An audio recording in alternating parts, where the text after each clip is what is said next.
Hi friends, എനിക്കിങ്ങനെ 11:30 ആ time ആകുമ്പോൾ ഒരു വിശപ്പ് വരും കേട്ടോ. വീട്ടിൽ തന്നെ ഇരിക്കുമ്പോൾ വേറെ എവിടെയെങ്കിലും പോയിട്ടുണ്ടെങ്കിൽ കുഴപ്പമില്ല, വീട്ടിൽ തന്നെ ആകുമ്പോൾ ഒരു വിശപ്പാണ് 11:30 ആകുമ്പോൾ. അപ്പോൾ എന്നാ കഴിക്കാനുള്ള നോക്കുമ്പോൾ പപ്പ നമ്മളെ ഫ്രിഡ്ജിൽ ക്യാരറ്റ് ഉണ്ടായിരുന്നു. പിന്നെ ക്യാരറ്റ് ജ്യൂസ് അടിക്കാമെന്ന് വിചാരിച്ചു.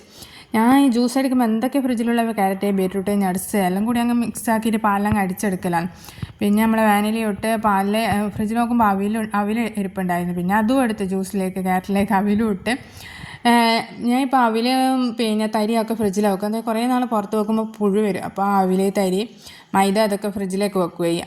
അങ്ങനെ നമ്മൾ ജ്യൂസ് റെഡി ആയിട്ടുണ്ട്. ഞാൻ ഇവിടെ പഞ്ചസാര ഇട്ടില്ല, പഞ്ചസാരക്ക് പകരം കൽക്കണ്ടി ഇട്ടത്, പിന്നെ 2 ഐസ് ക്യൂബ് ഇട്ട്. അപ്പോൾ ഒരു ഡെലിവറി വന്നത് എന്നാന്ന് എനിക്ക് പെട്ടെന്ന് ഓർമ്മയില്ലായിരുന്നു. പിന്നെ ഓർമ്മ വന്നത് കുറച്ച് ഡിലേ ആയിന് കേട്ടോ വരാൻ.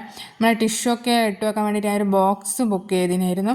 നല്ല നീളവും വീതിയൊക്കെ ഉണ്ട്, കുഴപ്പമില്ല, നല്ല ക്വാളിറ്റിയാണ്. നമ്മൾ ടിഷ്യൂ പുറത്ത് വെക്കുമ്പോൾ നനഞ്ഞിട്ടൊക്കെ ചീത്തയായിപ്പോൾ. അങ്ങനെ ഞാനിത് നല്ല ടിഷ്യൂ ബോക്സിലൊക്കെ സെറ്റാക്കി നമ്മളെ വാഷ് ബേസിൻ്റെ അടുത്ത് വെച്ചിട്ടുണ്ട്. അങ്ങനെ ഇപ്പോൾ ഒരു എന്താ പറയുക, ഒരു നീറ്റായി നല്ല ടിഷ്യൂ ഡൈനിങ് ടേബിളിൽ നിന്ന് ഇങ്ങനെ അടിയിടുന്ന നിരങ്ങും, അപ്പോൾ നനഞ്ഞും അങ്ങനെയൊക്കെ വൃത്തിയിടാമല്ലോ. ഇപ്പോൾ ഒരു ബോക്സിലാകുമ്പോൾ സെറ്റായി, ഇത് എടുക്കാനുള്ള എളുപ്പമാണ് കേട്ടോ.